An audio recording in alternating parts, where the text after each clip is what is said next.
here we are, literally hours away, an hour and a half away from the launch of a game that you have spent 2.5 years, 3.5. 3.5 Yeah. years. Yeah, I actually didn't remember, and I went and checked the other day. The timestamp on the oldest file that I could find in the directory that I have on my computer of it was March 2017. So yeah, Were we ever so young? I know. It's like that feels like 2017 a- was like 3 years ago. yeah, that feels like I would guess like 3.5 years. 3.5 years ago. Yeah, no, it was a long one. It was, and like most of them, it wasn't gonna be. You know, initially it's a year and a half or it's 2 years, and then they incrementally add time as the scope increases or as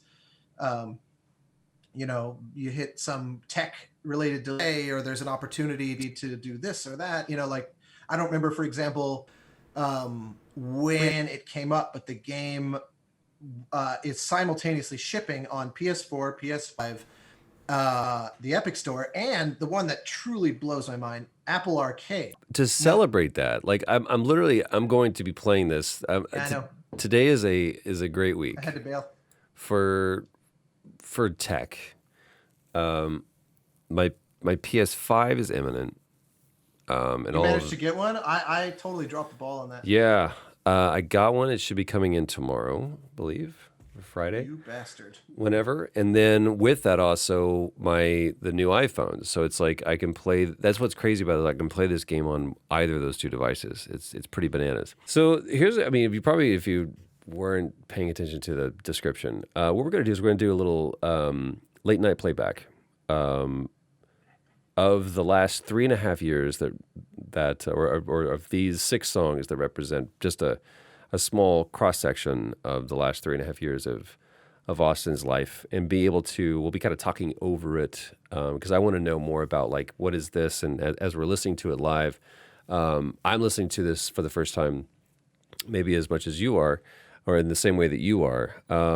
There's a few things about this score that I'm familiar with, but I do know that this is not your typical, hey, let's just get, a 60-piece orchestra and here's your strings and your woodwinds and your percussion. There's so much about this that was different, including even where it was recorded.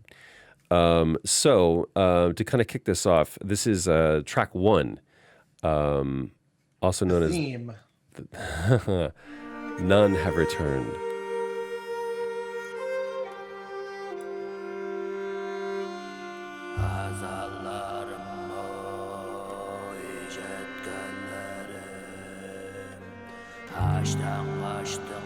And immediately such a bold choice. What is the singing that we're hearing? So this is a group from Tuva, which is like a small country in between Russia and Mongolia.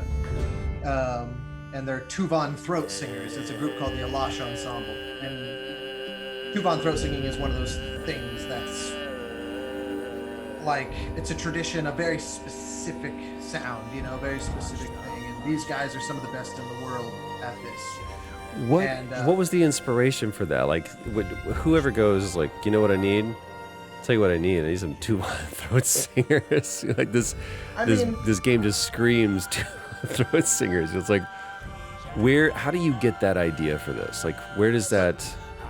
Did they come to you with that, or did you have it? It's actually kind of both. So, you know me. I'm all about like left field, sort of asking what's the expected choice and what's not, and what can speak to the character of the game in a way that's hopefully going to frame it interestingly, et cetera, et cetera, et cetera. Like I'm always trying to key into something that will tell us something meaningful. But in this one, the game is all about this hunter and her eagle, and Mongolian falconry is a really amazing tradition that's like gone back, thousands of years, or at least hundreds of years. And if you do a Google image of Mongolian falconry, you'll see these amazing photos of these people who are hunting with the aid of these giant falcons. And that was something that Matt Nava, the creative director, had discovered and was like part of his inspiration for the idea of this hunter like eagle partnership. So we were talking about like Mongolia and just sort of Asia in general.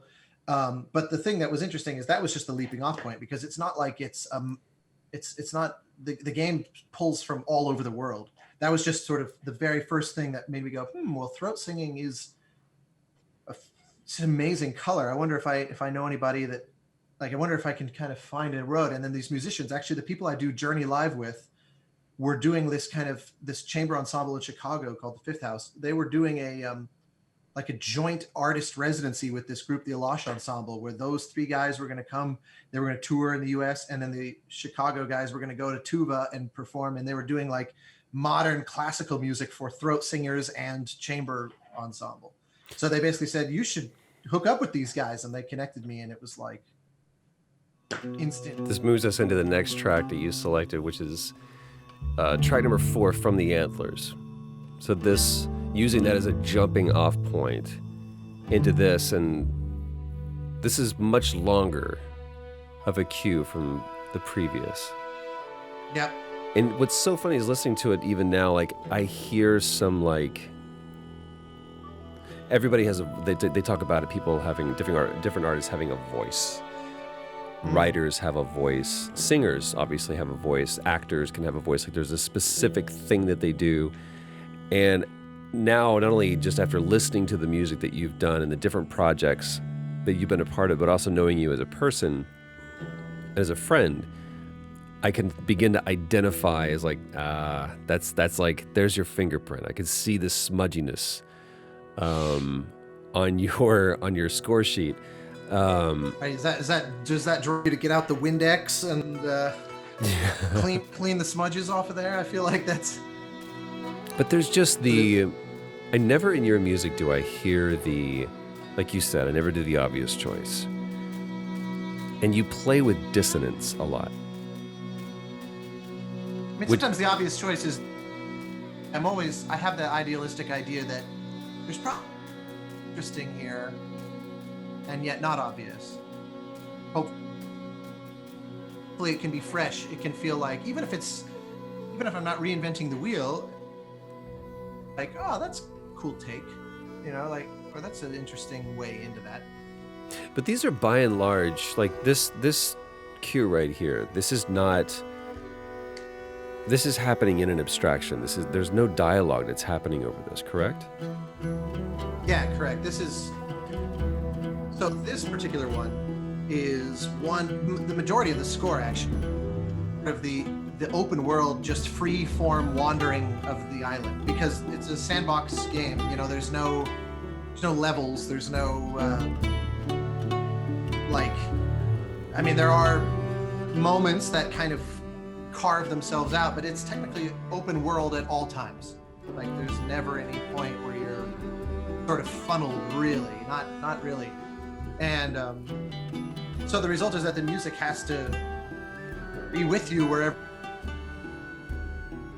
So it's worth actually clarifying that what you're hearing, it's actually impossible to hear what we're hearing exactly as is in game, because in game it's super interactive it's sort of calculating multiple choices that you're making and building the music for you so that each player is going to have a slightly different outcome. But because albums are linear, locked in time, I basically had to say, okay, using the toolkit that we built for the player in the game, can I make a sort of composite that sort of averages out the choices to make for a decent track of music? So you're saying, but the result of which is you can't actually hear this precise thing in the game. This specific track, or the way that this playlist is composed or comprised? Well, the whole album, that's true for. But in the case of what we're hearing right now, there are instruments that you are hearing that cannot play simultaneously in game. You'll get either one or the other or neither, but you'll never get multiple. And I decided to blend them and create a kind of hybrid so that you can hear, it's almost like you're hearing parallel realities simultaneously. There's those third singers again.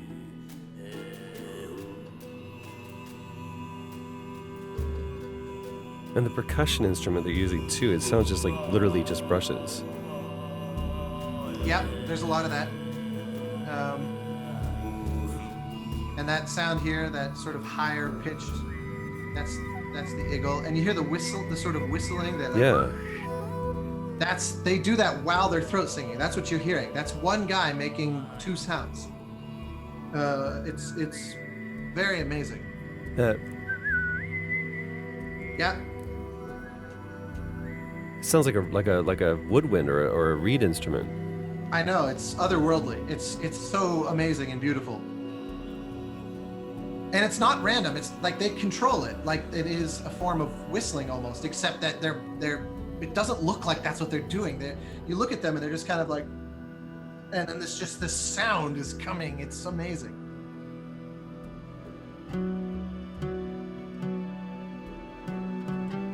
It's interesting that to me, that what normally steps out in front, the string instruments that you would normally put out in front, are very reserved and are almost serving as a pad and as a background. And the instruments that are stepping forward are the most intimate. So far, at least, I haven't heard anything that's a real big, bombastic, It's coming. Yeah, this is like... The boss fight. Those brushes again. Yeah. But we also did do percussion in London. So it's a combo of both. And the oud, played by my guy Tom Straley.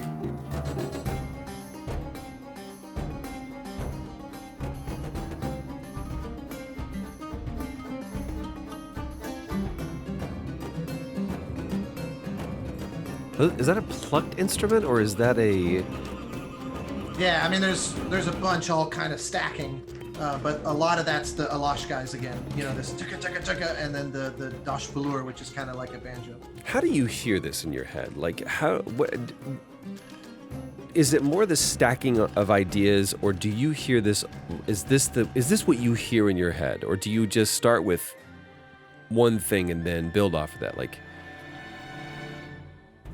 this is chaotic. It's what? It's chaotic. Maybe. I mean, that's for you to decide. No. For me, I listen to this. Right? Like you, it's order cash. Like, no, that's all it is, because you can look at this and see the actual, almost like the score was laid out in front of you. For me, I'm like, oh my gosh, this is frenetic movement, because that's what, to me, it is made to evoke, is this feeling of very, 16th notes dancing upon each other, that vibe. I actually do. I do intentionally try to make it dancing. I like the idea. I've always, I don't know, the last 5 or 6 years I've been fixated on the idea that combat is intrinsically dance-like. But especially in this game, because the movement of the character is so fluid. And you can't die. This is from the creators of Abzu and the art director of Journey. And the game has that DNA baked in. So even though it's an open world adventure, it's not a challenge game. It's not a game of mastering your skill. It's about the experience. So it's about creating the experience of fighting a monster, not the challenge of beating. And so it felt like the music should be more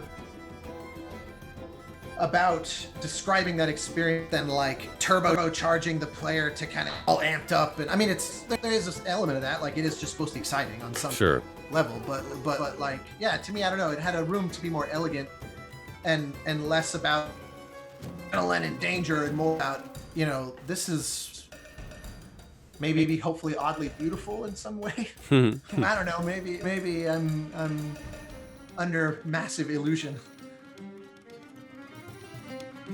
There's even some, listening to pieces like this, I can hear elements of Assassin's Creed, just the way that you write, the way that you compose. With derangement. Arrangement or derangement? Yeah, well, a little column A, a little column. Yeah, by the way, this is where we're really showcasing the percussion that was done in London at Abbey Road, and then the French horns also, where we had 5 horns on the left side of the room and 5 horns on the right, calling back and forth to each other. Yeah, how Like much of Hunter. that is mix, and how much of that is actual just like, no, I arranged it that way? Yeah, we physically separated them to the extreme ends of the room and set up the mics so that we could just plop them into the mix how they performed. Wow. So it's you're here in the room. Like, I didn't really use any close mics at all. French horns don't sound good with close mic. That's not the sound of them. Good to know. And the funny thing is that you're mostly hearing the tree above the conductor's podium. And horns, they play like the bell points directly to the side. They don't play straight like a trumpet. You can picture a horn player where it's shooting to one side. So the thing that was interesting was that that meant that some of the horns were aimed it was bouncing forward, and the other half of the horn aimed straight at me, at the conductor, which so you can really hear the difference between which is the right and left, because one's direct and one's a bounce, and so they're like one's really noticeably brighter than the other. Which I did not. That was podium, and I was like, holy shit! As soon as they did the first take, unexpected. It was cool, and they're hard horn parts. Those guys just rocked it.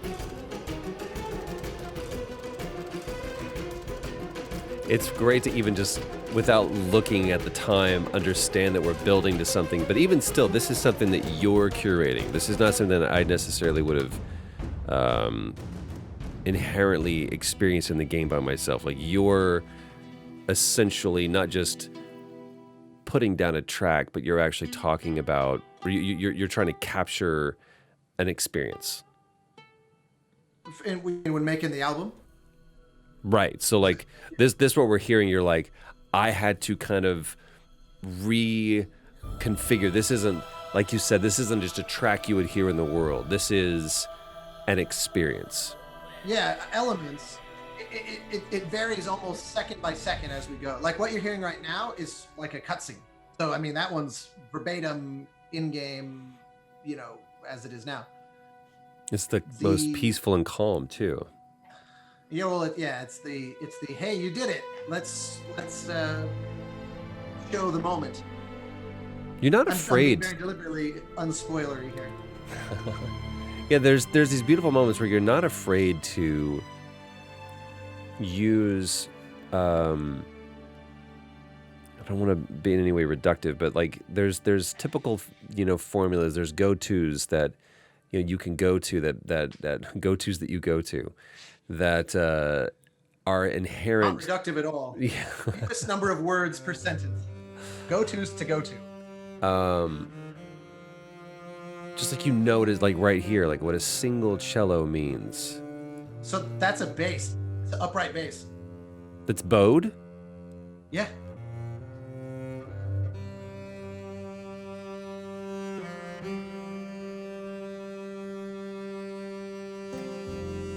So it's a funny story about that. That's this guy Eric Snoza in Chicago, and we've done Journey Live together like 15 times around the US. And one time we were like at the hotel in God knows where afterward, just hanging out in the lobby, high-fiving, good show tonight, that was fun. And he gets out his phone, he's like, can I play you something? And he had done an all-bass cover of I Was Born for This from Journey, just layering himself over and over and over, and then singing the vocal part. And so I was hearing parts way up high that originally were written for violins. That's all just him on the bass. Wow. And normally bass gets so out of tune that most players just can't handle it. Like, then it's just such a giant beast of an instrument. And I heard it and I was like, holy shit, man, this is so beautiful. So I just thought, I'm roping him into something. I don't know what yet, but just kind of in the back of my mind, someday I need this guy to be featured on something I'm doing. And so then, Pathless came along. And I was like, you're going to be one of the stars of this game, because the bass is a prominent solo through the score as a result. And then there's no cello anywhere in here. As much as I love cello, in my superpower, super weapon. Um, that's all bass. If you hear something that you think, oh, it's probably cello. Now you also hear he does the pizzicato, plucking stuff in here as well, but it's mostly the. You'll hear some of the high stuff in just a few seconds, or in whatever, 40 seconds.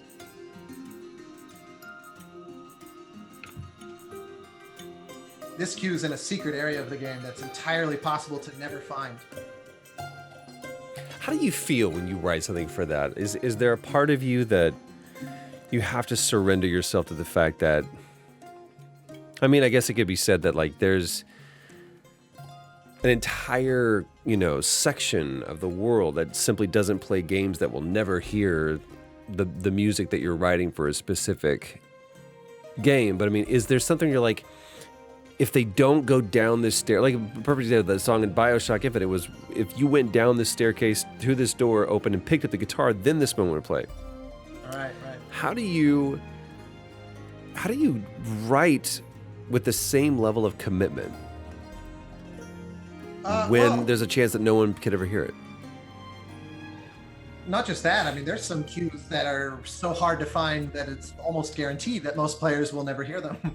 I don't know. It's like how many lines to come up, or that Infinite example with the guitar is a good one of, you didn't give that moment any less, knowing that it's quasi true.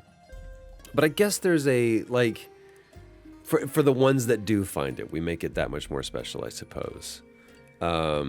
Exactly. I hear this is considerably later into the game. I see the bass again.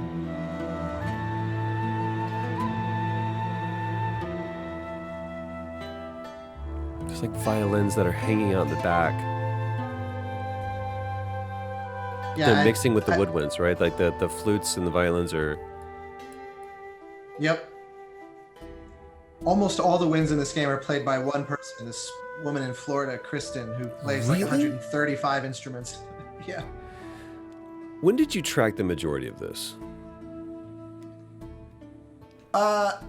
This year, basically. How? A lot right before COVID hit, just by dumb luck, and then a lot in August. Yeah, you see here now it's becoming a little more orchestral. With trilling violins. Mm-hmm. How many violins are that? Would you say? Strings was about 55. So that's probably 22 violins, something like maybe not quite that many.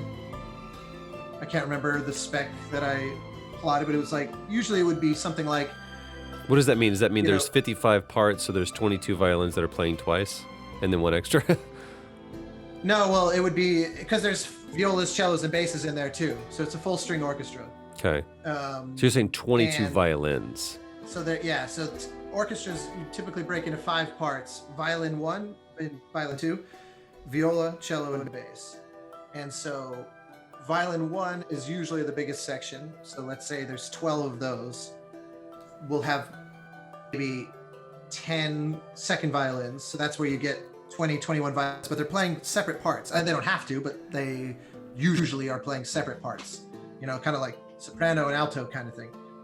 And then violas would be in that configuration, maybe 7 or 8 violas. And then I tend to stack the cellos a little high, so it's not too light on the bottom end. So that would be another 7 or 8 cellos, and then maybe 5. Funny enough, pickup sessions, what you're hearing a second ago was the full-sized group that we recorded in January, but I had to do a bunch of pickup cues in August, and like for cutscenes that hadn't been finished yet and stuff like that. And because of COVID, we had to spread the orchestra pretty far apart from each other. Everyone was wearing masks, and so we also, because of that, we filled the room more quickly, and so the strings was like 43 or something like that instead of 55. We had to sacrifice a few chairs in order to make everyone safely distanced. Do you feel like most people can hear that, feel that? What is the difference there when you go? No, I mean, I can't. When I listen to it, I'm like, if I didn't know, I would probably not be able to hear it. Interesting. Because, it was written to not divide and conquer the orchestra. I didn't put them in a position where less would show some cracks in the foundation. I was floored. Like the first time I heard a 22-piece orchestra, I was like, I've seen orchestras. Orchestras are huge. And the presence and the power that comes from 4 strings, like even just seeing a string quartet, you're like, oh my God, I had no idea. It's like, yeah, it's there. It's a wonderful instrument that sounds really incredible when it's played correctly together.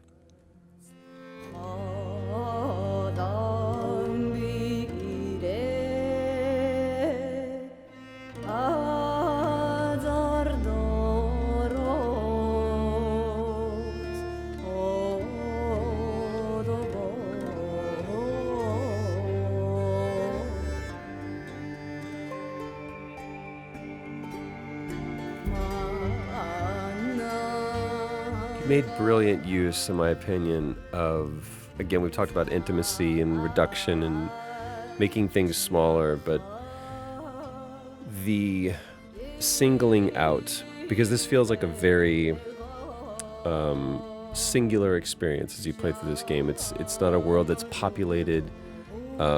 It's a very solitary experience. And the music to me reflects that whenever you hear a specific instrument, it is isolated, even just then with a solo artist.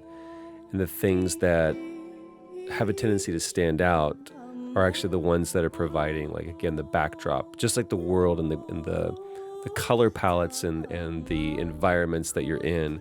That to me feels like the strings and the woodwinds and the horns. It's the small broken instruments that really seem to stand out. I mean, it is rustic, even with like this very professional orchestra in there. And those strings you're just hearing, that is the smaller group. That was the pickup. But, it's not like they were half the size. So it's that you probably would hear. But yeah, I remember once a composer, when I was like 18, he said, there's nothing more intense than a pianissimo. And, we always go to get loud, this arms race, bigger, louder, Hans Zimmer, Inception brass. And if you're prepared to go there and commit, like Inception is a good example, then yeah, you can get pretty massive. But a single voice or a single violin makes you lean in. Instead of blowing out the world, you're shrinking your space, so everything is very close and very tactile. And you make the choice that's for the right thing. Well, especially as you add to it here.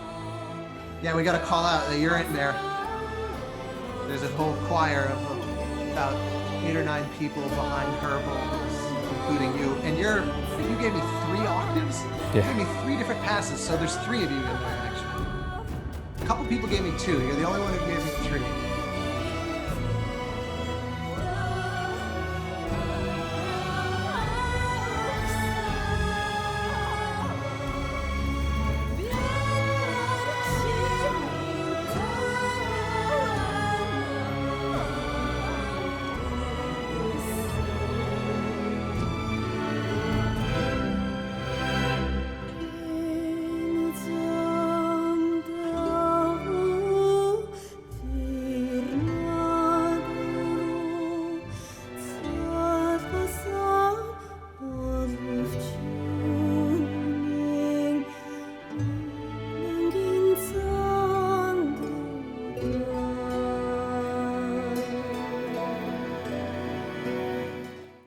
Well, this is definitely, like, I've listened to Abzu obviously and Journey as well, but this is definitely one that I could hear. And again, I listened to that ending credit song multiple times, but this is definitely an album I can tell that I could listen to it in this way. But I'm also excited to hear, as it was, I guess, originally intended, how it's going to end up in games. So, like you said, this is about this is a small subsection. We only did about 26 minutes, I think, whatever, of the full 3 hours that were written for that. So, This I will be left for. off all the juiciest bits and Of course you intentionally did. too. You know, all the finale shit. Well, I'm glad that we were able to go through even just a little bit of this. The Pathless, by the No, time man. you guys hear this, is out now. It's on all platforms. It's on PlayStation It's 4 everywhere. and 5, Epic Store, Apple Arcade, Xbox, whichever Xbox you're able to get. It's not on Xbox. No, it's. The Epic Store. Hopefully, eventually, it's Epic, Apple Arcade, and PS4 and 5. PS4 and 5. So it's almost all the things. Hopefully, eventually, Xbox and Switch, and I assume Steam. You know, those usually sunset at some point. But Definitely share your it's in more thoughts. places than expected. Good. Share your thoughts. Let us know. Let Austin know what you thought was your favorite track. And we should do more of these. I want to do more of these. Let's do more late night listen backs, late night playbacks. Can we do one of these that also flips a script? Can we do a window to the Abbey yeah. and I get to interrogate you? Absolutely. Interrogate away. Count on it. I'm in.